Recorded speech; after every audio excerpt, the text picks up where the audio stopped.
দীর্ঘদিন অব্যবহৃত ও বেদখল থাকার পর পতেঙ্গার লালদিয়ার চরের একাংশে কন্টেইনার টার্মিনাল নির্মাণের জন্য শিপিং প্রতিষ্ঠান মার্কস লাইনের সাথে প্রাথমিক চুক্তি করেছে চট্টগ্রাম বন্দর কর্তৃপক্ষ।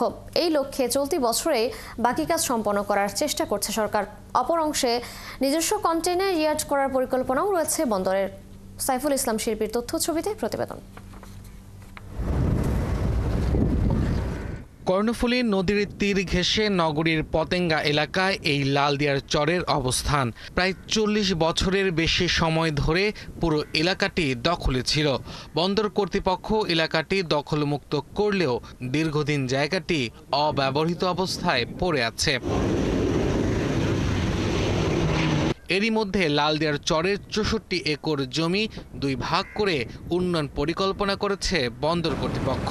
32 একরের প্রথম অংশে বন্দরের জন্য তৈরি হবে নিজস্ব কন্টেইনার ইয়ার্ড, যেখানে কন্টেইনার ধারণ ক্ষমতা হবে 15,000-এর বেশি। আর দ্বিতীয় অংশে বিনিয়োগ করতে যাচ্ছে ডেনমার্ক ভিত্তিক প্রতিষ্ঠান মার্কস লাইন। $2 বিলিয়ন মার্কিন বিনিয়োগের পাশাপাশি 2030 সালের মধ্যে বাড়তি 15 লাখ কন্টেইনার হ্যান্ডেলিংয়ের চ্যালেঞ্জ মোকাবেলায় লালদিয়ার চরই ভরসা খুঁজছে চট্টগ্রাম বন্দর কর্তৃপক্ষ।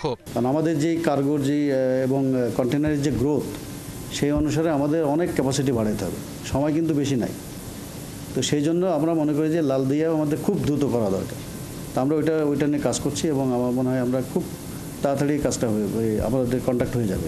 স্বাধীনতার পর মাত্র 6টি কন্টেইনার হ্যান্ডেলিং এর মাধ্যমে যাত্রা শুরু করা চট্টগ্রাম বন্দর এখন বছরে 32 লাখ কন্টেইনার হ্যান্ডেলিং করছে।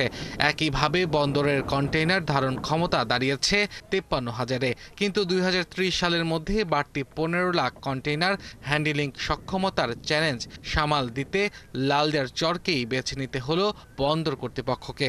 একটা অংশ আমরা পিপিপি অথরিটির মাধ্যমে সরকারি নির্দেশনা অনুযায়ী এপিএম টার্মিনালের সাথে একটা প্রাথমিক চুক্তি হয়েছে এবং বর্তমানে একটা ট্রানজাকশন অ্যাডভাইজার গ্রাউন্ড কাজগুলো করছে। বিশ্বজুড়ে 50% বেশি কন্টেইনার পরিবহন এবং হ্যান্ডেলিং করছে মার্কস লাইন। আর তাই চট্টগ্রাম বন্দরে মার্কস লাইনের বিনিয়োগকে দেশের আমদানি রপ্তানি বাণিজ্যের জন্য ইতিবাচক হিসেবে দেখছেন শিপিং ব্যবসায়ীরা। সেখানে আপনার ড্রাফটও থাকবে অনেক বেশি, 10 থেকে 10.5 মিটার। সো এখানে বড় ধরনের জাহাজগুলো আনা যাবে। তো একসাথে অধিক পরিমাণে ইম্পোর্ট আসবে এবং একসাথে অধিক পরিমাণে এক্সপোর্টও আমরা একই জাহাজে আমরা শিপ করতে পারবো। এটা ডেফিনেটলি আমাদের জন্য একটা পজিটিভ দিক। এর আগে 1,500 কোটি টাকা খরচ করে নির্মিত পতেঙ্গা কন্টেইনার টার্মিনাল পরিচালনার দায়িত্ব দেওয়া হয় সৌদি আরব ভিত্তিক প্রতিষ্ঠান রেড সি গেটসওয়েকে।